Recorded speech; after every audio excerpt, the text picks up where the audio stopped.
যারা সত্যিকার অর্থে সফল কাম হতে চায় তাদের আরো একটি অন্যতম বৈশিষ্ট্য হলো তারা নিজেদের আত্মাকে পরিশুদ্ধ করার ফিকির করে। তারা নিজেদের ভিতরটাকে পরিষ্কার করার চেষ্টা করে। কারণ মানুষের ভিতর যখন কলুষিত হয়ে যায়, ময়লাযুক্ত হয়ে যায়, তখন তার দেহের প্রত্যেকটা অঙ্গ প্রত্যঙ্গের মাধ্যমে এমন সব কার্যকলাপ প্রকাশিত হয় যেগুলো তার জন্য ক্ষতির কারণ হয়ে দাঁড়ায়।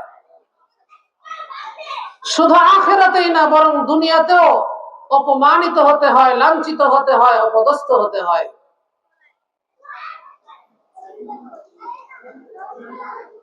তো যারা সত্যিকার অর্থে সফল কাম হতে চায় তাদের 1 নাম্বার বুনিয়াদী বৈশিষ্ট্য তো ঈমানের বৈশিষ্ট্য থাকতে হবে। 2 নাম্বার হচ্ছে খুশুওয়ালা নামাজের গুণ হাসিল করতে হবে। 3 নাম্বার হচ্ছে অহেতুক কথাবার্তা থেকে বেঁচে থাকতে হবে। 4 নাম্বার বৈশিষ্ট্য হলো তারা নিজেদের আত্মাকে পরিশুদ্ধ করবে। সুবহানাল্লাহ। তো আত্মাকে পরিশুদ্ধ করা এটা অত্যন্ত গুরুত্বপূর্ণ একটা বৈশিষ্ট্য। এটার উপর আমার 3.5 হাত বডির সমস্ত কাজকর্ম নির্ভর করতেছে।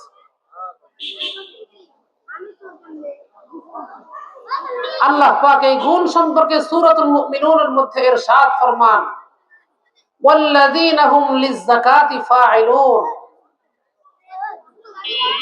যারা সত্যিকার অর্থে সফল কাম হতে চায় তারা নিজেদেরকে সমস্ত মন্দ বিষয় থেকে নিজেদেরকে পাক সাফ রাখে, পুত পবিত্র করে। তো আল্লাহ পাক ইরশাদ ফরমাচ্ছেন, ওয়াল্লাযীনা হুম লিয-যাকাতি ফাঈলুন। তারা ওই সমস্ত লোক যারা আত্মার পরিশুদ্ধি নিজেদের জিন্দেগিতে বাস্তবায়নের চেষ্টা করে। হাদিসে পাকে আল্লাহ রাসূল সাল্লাল্লাহু তাআলা আলাইহি ওয়াসাল্লাম ইরশাদ করেন, আলা ওয়া ইন্না ফিল জাসাদি মুদগা, আলা ওয়া ইন্না ফিল জাসাদি মুদগা, ইযা সালাহাত সালাহাল জাসাদু কুল্লুহু ওয়া ইযা ফাসাদাত ফাসাদাল জাসাদু কুল্লুহু আলা ওয়া হিয়াল কলব। আল্লাহর রাসূল সাল্লাল্লাহু তাআলা আলাইহি ওয়াসাল্লাম ইরশাদ করেন, জেনে রাখো মানব দেহের মধ্যে এমন একটি গোশতের টুকরা রয়েছে, যখন তা সুস্থ সঠিক হয়ে যায় তখন তার গোটা বডিটাই সঠিক হয়ে যায়। আর যখন ওই গোশতের টুকরাটি নষ্ট হয়ে যায় তখন তার গোটা বডিটাই বিনষ্ট হয়ে যায়। একজন মানুষের গোটা দেহটা নির্ভর করে তার আত্মার উপর। কিসের উপর? আত্মার উপর, দিলের উপর। দিল যদি ভালো হয়ে যায় তাহলে গোটা দেহই ভালো হয়ে যাবে, তার জিন্দেগির সমস্ত কাজকর্ম সুন্দর হয়ে যাবে। আর আত্মা যদি খারাপ হয়ে যায় তাহলে তার উঠা বসা, চলা ফেরা, আচার ব্যবহার সমস্ত কিছুই খারাপ হয়ে যাবে।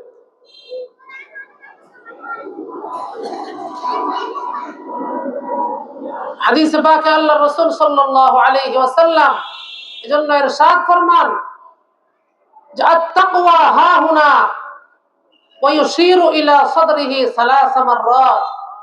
নবীজি সাল্লাল্লাহু আলাইহি ওয়াসাল্লাম তার বুকের দিকে ইশারা করে 3 বার ইশারা করে এই কথাটি বলেছেন যে আত-তাকওয়া হাহুনা, আত-তাকওয়া হাহুনা, আত-তাকওয়া হাহুনা।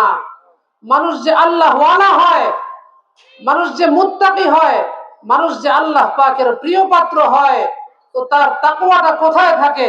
তার তাকওয়াটা তার বুকের ভেতর থাকে। ওই যে আত্মা নামক যে একটা গোশতের টুকরা রয়েছে সেখানেই তাকওয়া অবস্থান করে, সেখানেই তাকওয়া অবস্থান করে। তো মানুষের মনের অবস্থা পরিবর্তন ঘটে, সব সময় এক অবস্থায় থাকে না। অবস্থা ভেদে, হালতের পরিপ্রেক্ষিতে মানুষের মনকে তিন প্রকারে বিভক্ত করা হয়েছে। কয় প্রকারে? তিন প্রকারে। এক নাম্বার হচ্ছে নফসে আম্মারা। এক নাম্বার কি? নফসে আম্মারা। দুই নাম্বার নফসে লাওয়ামা। তিন নাম্বার হলো নফসে মুতমাইন্না। এক নাম্বার নফসে আম্মারা, দুই নাম্বার নফসে লাওয়ামা, তিন নাম্বার নফসে মুতমাইন্না। নফসে আম্মারা সম্পর্কে আল্লাহ পাক সূরা ইউসুফের মধ্যে ইরশাদ ফরমান, ইন্নান নাফসা লাআম্মারাতুম বিসসু।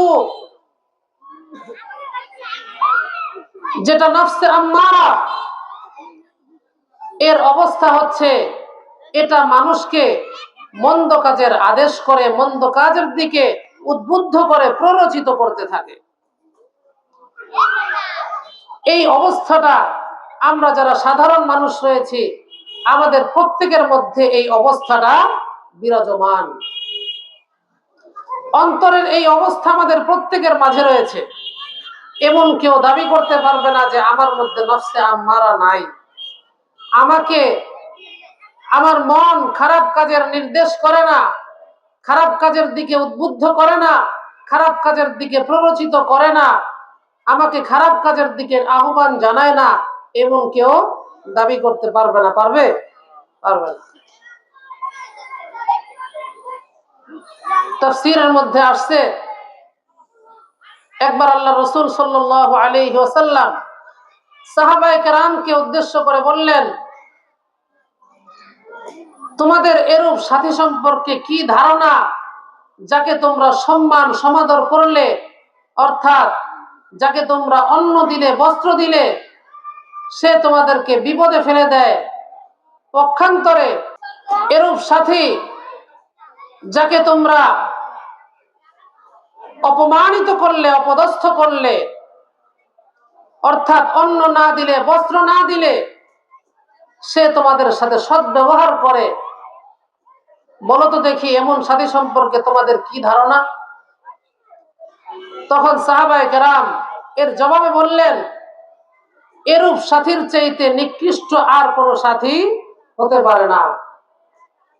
যাকে সম্মান প্রদর্শন করলে সে আমাদেরকে বিপদে ফেলে দেয়, আর অসম্মানিত করলে আমাদের সাথে সদ্ব্যবহার করে, এটা তো বড়ই নিমক হারাম সাথী। আমি তার সাথে ভালো আচরণ করলাম আর সে আমার সাথে খারাপ আচরণ করলো, এটা কি ইনসাফের আচরণ হলো? তো সাহাবায়ে কেরাম বললেন যে এরূপ সাথীর চাইতে নিকৃষ্ট আর কোন সাথী হতে পারে না। আল্লাহ রাসূল সাল্লাল্লাহু আলাইহি ওয়াসাল্লাম তখন ইরশাদ করলেন, ওই সত্যের কসম যার হাতে আমার প্রাণ, এরূপ সাথী তোমাদের বুকের ভেতর যে অন্তর রয়েছে সেই হচ্ছে তোমাদের এমন সাথী। বলেন কত খতরনাক বিষয়, কত ভয়ানক বিষয়। এমন সাথী আমরা প্রত্যেকেই নিজেদের বুকের মধ্যে ধারণ করে জিন্দেগি যাপন করতেছি। কথা বলেন ঠিক কিনা? অপর হাদিসের মধ্যে আসছে, আল্লাহ রাসূল সাল্লাল্লাহু আলাইহি ওয়াসাল্লাম বলতেছেন, সত্যিকার অর্থে তোমাদের মন হচ্ছে তোমাদের আসল শত্রু। তোমাদের মনই হচ্ছে তোমাদের আসল শত্রু, যে শুধু তোমাদেরকে অপমানিতই করে না, লাঞ্ছিতই করে না, বরং বিভিন্ন সময় নানা ধরনের বিপদ আপদেও ফেলে দেয়। তো বলছিলাম এটা হচ্ছে নফসে আম্মারার অবস্থা। আরেকটা নফস হচ্ছে নফসে লাওয়ামা। মানুষ যখন আল্লাহ পাকের ভয়ে, আখিরাতের ভয়ে নফসের আদেশকে উপেক্ষা করে, নফস যা বলে, নফস যা করতে বলে, নফস যেই দিকে ডাকে, নফস যেই দিকে প্ররোচিত করে, তার ডাকে সাড়া না দিয়ে বরং নফসকে দমন করে চলতে থাকে, তখন ওই নফসটা নফসে লাওয়ামায় রূপান্তরিত হয়ে যায়। বলেন না সুবহানাল্লাহ। এমন নফসকে বলা হয় নফসে লাওয়ামা। অর্থাৎ যে নফস মন্দ কাজের জন্য নিজেকে তিরস্কার করে এবং মন্দ কাজ থেকে তওবা করে। তৃতীয় আর একটা প্রকার বলেছিলাম নফসে মুতমাইন্নাহ, মনে আছে? নফসে মুতমাইন্নাহ, নফসে মুতমাইন্নাহ হচ্ছে মানুষ যখন নফসের চাহিদাকে দমন করতে করতে করতে করতে মনকে এমন একটা পর্যায়ে নিয়ে পৌঁছায় যে তার মধ্যে মন্দ কাজের প্রতি কোনো স্পৃহাই বাকি থাকে না, তখন ওই নফসটা নফসে মুতমাইন্নায় রূপান্তরিত হয়ে যায়। সুবহানাল্লাহ।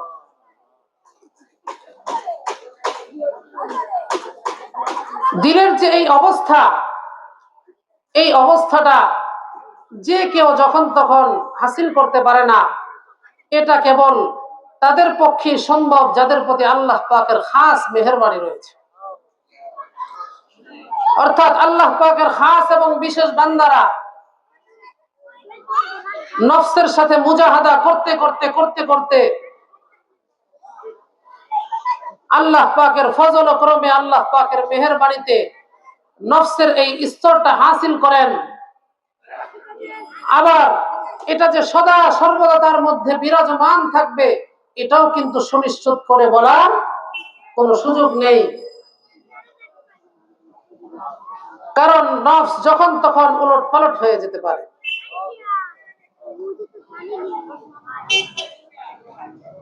তো আল্লাহ পাকের খাস বান্দা, আল্লাহ ওয়ালারা ছাড়া এটা যার তার হাসিল করা সম্ভব হয় না।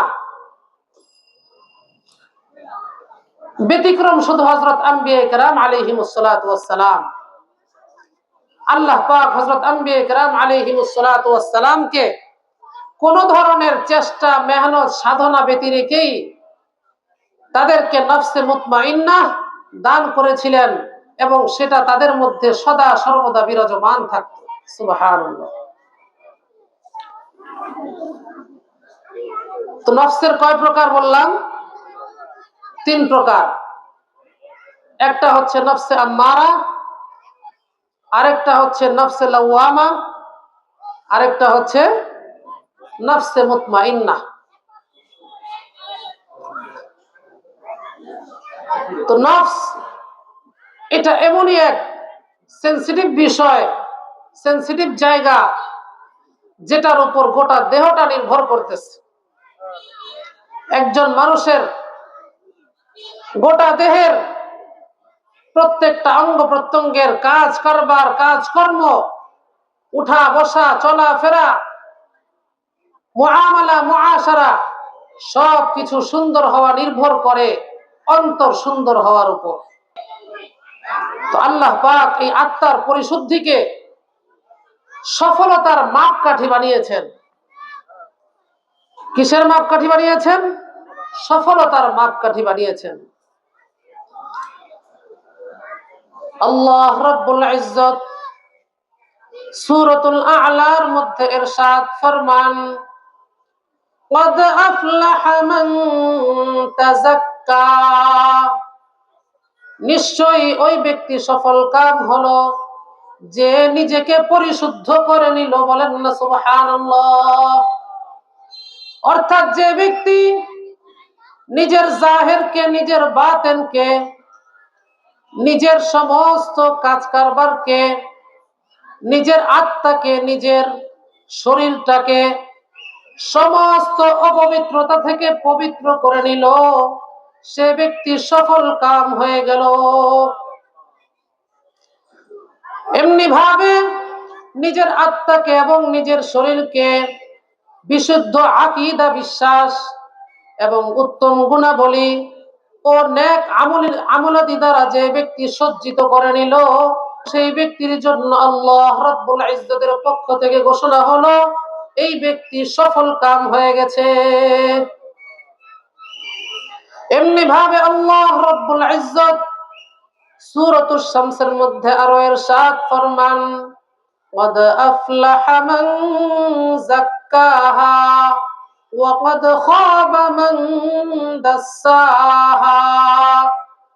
ওই ব্যক্তি সফল কাম হয়ে গেল যে ব্যক্তি তার আত্মাকে পরিশুদ্ধ করে ফেললো, যে ব্যক্তি তার আত্মাকে পরিশুদ্ধ করে ফেললো সেই ব্যক্তি সফল কাম হয়ে গেল। পক্ষান্তরে যে ব্যক্তি তার আত্মাকে নষ্ট করে দিল সে ব্যক্তি ব্যর্থ হয়ে গেল। যে আত্মাকে পরিশুদ্ধ করে নিল সে তার জীবনে সফলতা অর্জন করে ফেলল। অপরদিকে কেউ যদি আত্মাকে ধসিয়ে দেয়, বিনষ্ট করে দেয়, তাহলে সে তার জিন্দেগিতে আর সফল হতে পারল না, বরং ব্যর্থ হয়ে গেল। এই সফলতা কিভাবে অর্জন করবেন? আত্মাকে কিভাবে পরিশুদ্ধ করতে হবে? উলামায়ে কেরাম বলেন, তাফসীরের কিতাবের মধ্যে উল্লেখ করা হয়েছে মানুষের দিলের মধ্যে ভালো কাজেরও আগ্রহ আসে, আবার মন্দ কাজেরও চাহিদা দেখা দেয়। কথা বলেন ঠিক কিনা? অনেক সময় নামাজ পড়তে মন চায়, আবার অনেক সময় গান শুনতেও মনে চায়। এরকম বিপরীতমুখী অবস্থা হয় কিনা? হয় না? তো তাফসীরের কিতাবের মধ্যে উল্লেখ করা হয়েছে মানুষের অন্তরের মধ্যে যে সমস্ত ভালো ভালো কাজের আগ্রহ জাগে, প্রেরণা জাগে, ওই সমস্ত ভালো কাজগুলোকে তার জিন্দেগীর মধ্যে বাস্তবায়ন করতে থাকা। অপরদিকে দিলের মধ্যে যে সকল মন্দ চাহিদা দেখা দেয় সেগুলোকে দমন করে চলতে থাকা। ভালো কাজের আগ্রহ জাগলে বাস্তবায়ন করতে হবে, সে অনুযায়ী চলতে হবে। অপরদিকে মন্দ কাজের চাহিদা দেখা দিলে সে অনুযায়ী বাস্তবায়ন করা যাবে না, সে অনুযায়ী কাজ করা যাবে না, বরং সেটাকে দমন করে চলতে হবে। এভাবে নিরবিচ্ছিন্ন যদি সাধনা মানুষ করতে থাকে একটা পর্যায়ে আল্লাহ পাক তার আত্মাকে পরিশুদ্ধতা দান করবেন। সুবহানাল্লাহ। এবং একটা সময় এই আত্মাটা নফসে মুতমাইন্নায় পরিণত হবে। সুবহানাল্লাহ। তো যে ব্যক্তি তার আত্মাকে পরিশুদ্ধ করে নিল সে সফল কাম হয়ে গেল। আর এই আত্মাকে পরিশুদ্ধ করলে নিজের লাভ হবে না অন্যের লাভ হবে? নিজেরই লাভ হবে। এটাই আল্লাহ রাব্বুল ইজ্জত সূরা ফাতিরের মধ্যে ইরশাদ করতেছেন, ওয়ামান তাযাক্কা ফাইন্নামা ইয়াতাযাক্কা লিনাফসিহি ওয়ামান তাযাক্কা ফাইন্নামা ইয়াতাযাক্কা লিনাফসিহি ওয়া ইলাল্লাহিল মাসীর। আল্লাহ রাব্বুল ইজ্জত ইরশাদ ফরমান, যে ব্যক্তি নিজের ভিতরটাকে পরিশুদ্ধ করে নিল সে তা নিজের কল্যাণার্থেই পরিশুদ্ধ করে নিল। আর সকলকে আল্লাহ রাব্বুল ইজ্জতের নিকট সর্বশেষ ফিরে যেতেই হবে। আত্মাকে পরিশুদ্ধ করার পর আমার আপনার জিন্দেগিটা সুন্দর হয়ে যাবে। এই জিন্দেগির তো শেষ আছে, একদিন না একদিন তো যেতেই হবে। তো অবশেষে আমরা কোথায় ফিরে যাব? আল্লাহ পাকের কাছে ফিরে যাব। তো এতটুকু আলোচনার মাধ্যমে আত্মা পরিশুদ্ধ করার গুরুত্ব আমাদের বুঝে আসছে। তো এখন এই পরিশুদ্ধ করার উপায় কি হবে, আমাদের জন্য কি করণীয়? আত্মাকে পরিশুদ্ধ করার জন্য আমাদের কিছু করণীয় আছে কিনা? অবশ্যই কিছু করণীয় রয়েছে। আমি 2-3টি করণীয় সম্পর্কে আপনাদের সম্মুখে উল্লেখ করার চেষ্টা করব। 1 নাম্বার করণীয়, আল্লাহ রাব্বুল ইজ্জত সূরা তাওবার মধ্যে ইরশাদ ফরমান, ইয়া আইয়ুহাল্লাযীনা আমানুত্তাকুল্লাহা ওয়া কুনু মা'আস সাদিকিন। ইয়া আইয়ুহাল্লাযীনা আমানুত্তাকুল্লাহা ওয়া কুনু মা'আস সাদিকিন। আল্লাহ রাব্বুল ইজ্জত ইরশাদ ফরমান, হে ঈমানদারগণ, তোমরা আল্লাহকে ভয় করো এবং সত্যবাদীদের সঙ্গে উঠা বসা করো। সত্যবাদী কারা? যারা জবানেও সত্য বলে এবং কাজেও সততার পরিচয় দেয়। এমন যেন না হয় একজন ব্যক্তি নিজেকে খুব সত্যবাদী বলে স্বীকৃতি প্রদান করে, দাবি করে, কিন্তু সে কথায় সত্যবাদী হলেও কাজে তার সততার পরিচয় নাই। জবানে একটা বললে কাজে আরেকটা করে দেখায়। এমন মানুষ আমাদের সমাজে আছে কিনা? নাই। এমন ভালো মানুষ যারা মুখে একটা বলে কাজে আরেকটা করে, এমন ভালো মানুষ আমাদের সমাজে অনেক রয়েছে, ভুরি ভুরি রয়েছে। কথা বলেন ঠিক কিনা?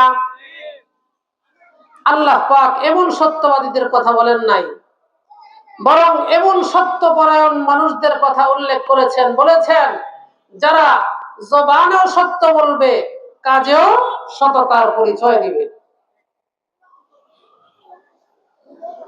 তো আল্লাহ পাক ইরশাদ ফরমাচ্ছেন, ইয়া আইয়ুহাল্লাযীনা আমানুত্তাকুল্লাহা ওয়া কুনু মা'আস সাদিকিন। হে ঈমানদারগণ, তোমরা আল্লাহকে ভয় করো এবং সত্যপরায়ণ লোকদের সঙ্গে উঠা বসা করো। যারা সত্যপরায়ণ তাদের সঙ্গে থাকো। তারা যা করে তোমরা তাই করো, তারা যা করে তোমরা তাই করো। তারা যদি নামাজ পড়ে তাহলে তোমরাও নামাজ পড়ো।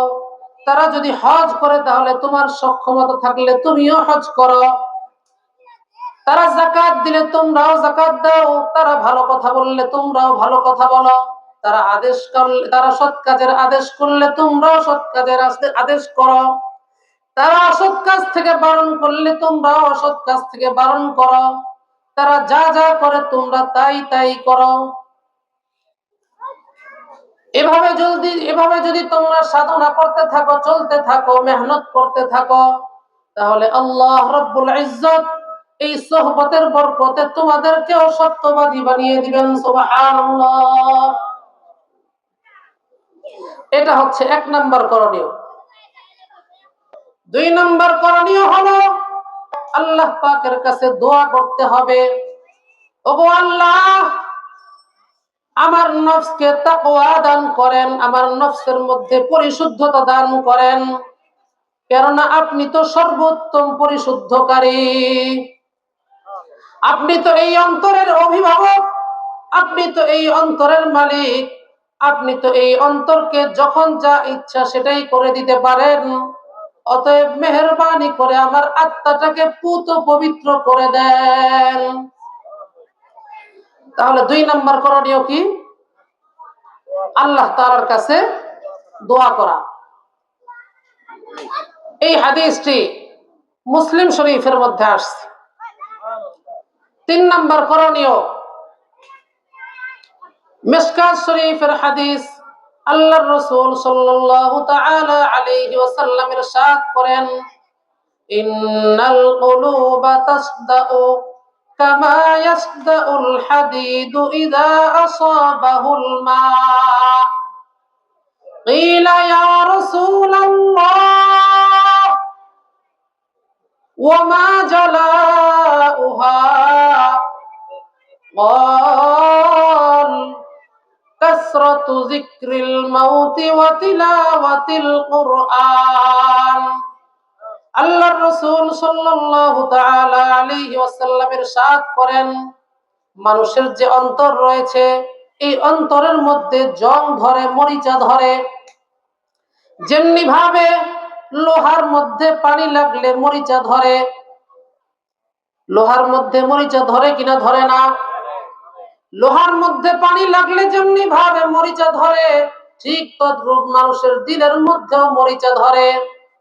সাহাবায়ে কেরাম আল্লাহর রাসূল সাল্লাল্লাহু তাআলা আলাইহি ওয়াসাল্লামকে জিজ্ঞেস করলেন, ইয়া রাসূলুল্লাহ ওয়া মা জালাউহা, ওগো আল্লাহর রাসূল, এই জং দূর করার উপায় কি? নবীজি সাল্লাল্লাহু তাআলা আলাইহি ওয়াসাল্লামের জবাবে বললেন, দুটি কাজ করবা। এক নাম্বার কাজ হলো বেশি বেশি মৃত্যুকে স্মরণ করবা। দুই নাম্বার কাজ হলো বেশি বেশি কুরআনুল কারীমের তেলাওয়াত করবা। কয়টি কাজ?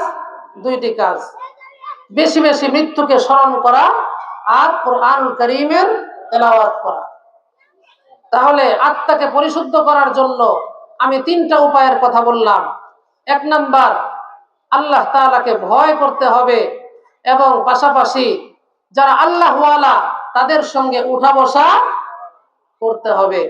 বাংলাতেও একটা কথা প্রসিদ্ধ আছে, সৎসঙ্গে সর্ববাস, অসৎসঙ্গে সর্বনাশ। আছে কিনা নাই? তো ভালো মানুষের সাথে চলতে থাকলে কিছু না কিছু ভালো গুণ আমার মধ্যে না চাইলেও ইনশাআল্লাহ এসে পড়বে। আর মন্দ লোকের সাথে যখন আমি উঠা বসা করব, তখন অটোমেটিকলি তার মন্দ গুণ এবং বৈশিষ্ট্যগুলো নিজের মধ্যে চলে আসবে। তো ভালো মানুষের সাথে, অর্থাৎ আল্লাহ ওয়ালা হক্কানি আহলুল্লাহ বুজুর্গ উলামায়ে কেরামের সঙ্গে উঠা বসা করা, বাদ এশা ইনশাআল্লাহ অনেক বড় বড় উলামায়ে কেরাম আসবেন। প্রতি বছর ঢালকানগরের পীর সাহেব হুজুর জামিয়াতুল আবরারে তাশরীফ আনেন এবং অনেক সময় বায়াতও করেন। তো এরকম আল্লাহ ওয়ালা খাঁটি বুজুর্গদের সঙ্গে উঠা বসা করতে হবে, তাদের সঙ্গে সুসম্পর্ক কায়েম করতে হবে। এক নাম্বার করণীয়। দুই নাম্বার করণীয় হচ্ছে আল্লাহ পাকের কাছে বেশি বেশি আত্মার পরিশুদ্ধতার জন্য দোয়া করতে হবে। নবীজি সাল্লাল্লাহু আলাইহি ওয়াসাল্লাম ওই ভাষায় দোয়া করতেন যেটা আমি আপনাদেরকে একটু আগে শুনিয়েছিলাম, আল্লাহুম্মা আতি নাফসি তাকওয়াহা ওয়া যাক্কিহা আনতা খায়রু মান যাক্কাহা আনতা ওয়ালিয়ুহা ওয়া মাওলাহা। এইভাবে নবীজি দোয়া করতেন। তিন নাম্বার হলো বেশি বেশি মৃত্যুর স্মরণ ও কুরআনুল কারীমের তেলাওয়াত করতে হবে। আল্লাহ পাক আমাদের সবাইকে এইভাবে মেহনত করে সত্যিকার অর্থে সফল কাম হওয়ার জন্য আমাদের সবাইকে কবুল ও মঞ্জুর করেন। সকলেই বলি আমিন। ওয়া আখিরু দাওয়ানা আলহামদুলিল্লাহি রাব্বিল আলামিন।